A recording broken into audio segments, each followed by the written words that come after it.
पढ़ेंगे कोरिया की कहानी। तो इससे पहले हमने ताइवान की कहानी पढ़ी थी और जो चैप्टर है क्लास 11 हिस्ट्री का चैप्टर नंबर 7 है।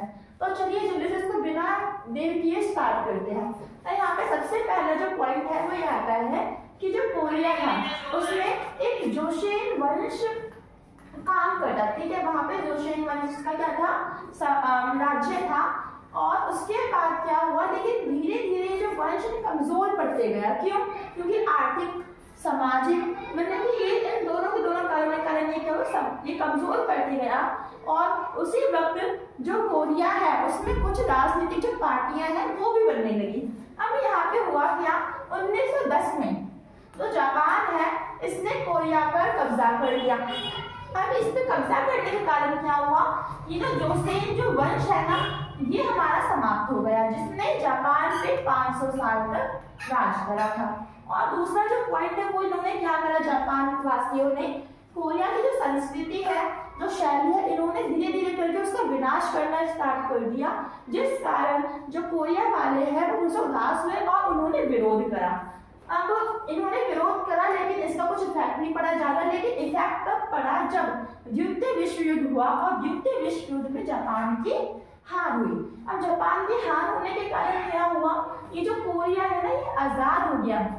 और जब ये आजाद हुआ तो ये 38वीं समांतर रेखा पर आजाद हुआ, मतलब कि अस्थायी एक अगर हम बोले तो कि इसे अस्थायी रूप से एक देश करार दिया गया और इसका विभाजन दो राज्यों में किया गया, जिसका कहते हैं उत्तरी कोरिया और दक्षिणी कोरिया, ठीक है। लेकिन 1948 में यहाँ पे एक स्थायी सरकार का निर्माण हुआ और उसी के साथ यहाँ पे आप देख सकते हैं कि यहाँ पे ये कोरिया है ये हमारा, और ये उत्तरी साइड ही दक्षिणी साइड है।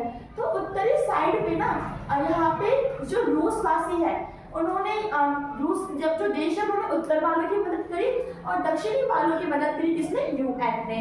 अब जल्दी से आई होप कि आपको समझ में आ गया होगा यहाँ तक। अब हम इसके बाद पढ़ने वाले युद्धोत्तर राष्ट्र है। अब यहाँ पे हमारा अगला टॉपिक क्या है, युद्धोत्तर राष्ट्र।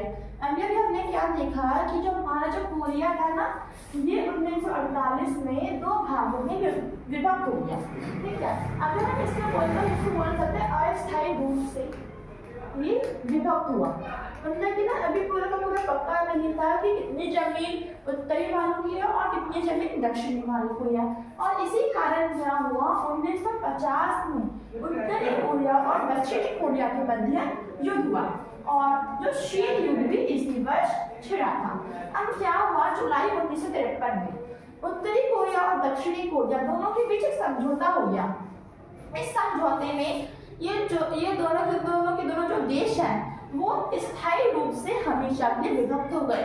इसलिए अगर आप वर्ल्ड मैप देखते हो तब आपको कोरिया के 2 हिस्से देखते हैं, एक होता है हमारा उत्तरी कोरिया और दूसरा होता है हमारा दक्षिणी कोरिया। अब हम ये आते हैं कि यहाँ पे क्या हुआ, यहाँ पे हुए युद्ध, ठीक है। युद्ध के कारण अब यहाँ पे ना कुछ हास भी हुई, मतलब कुछ नुकसान हुए लोगों को। अब इसमें सबसे पहले जो नुकसान था वो जीवन संपत्ति नुकसान।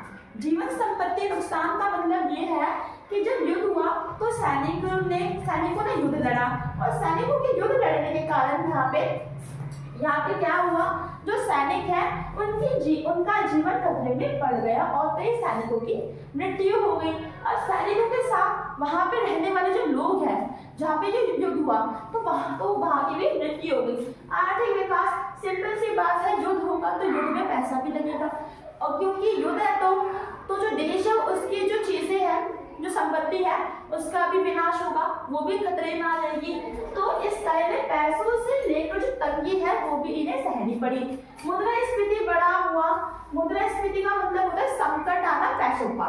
तो औद्योगिक संकट आ गया इन पर। औद्योगिक संकट का मतलब ये है कि जो इनका जो औद्योगिकरण हो रहा था धीरे धीरे करके यहाँ पे जो टेक्नोलॉजी आती थी अब वो भी खतरे में पड़ गई, अब उसमें भी फिर से रुकावट सी आ गई। इसी के साथ मई 1961 में क्या हुआ था कि जबकि यहाँ पे ना जब ये यहाँ पे हुआ तो यहाँ पे लोकतंत्र की स्थापना हो गई। अभी इस वक्त पहले अप्रैल की क्रांति भी पढ़ेंगे, ठीक है। तो यहाँ पे लोकतंत्र की क्या हो गई, स्थापना हो गई।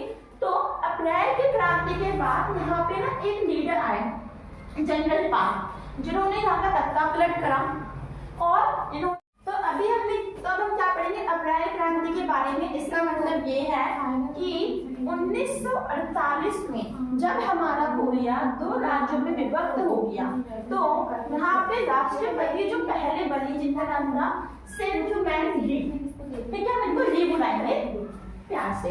अब क्या हुआ, ली ने अपना जो काल है, अपना जो कार्यकाल है उसने 2 साल तक बढ़ाया अवैध तरीके से, मतलब कि गलत तरीके से उसने 2 साल तक बढ़ाया।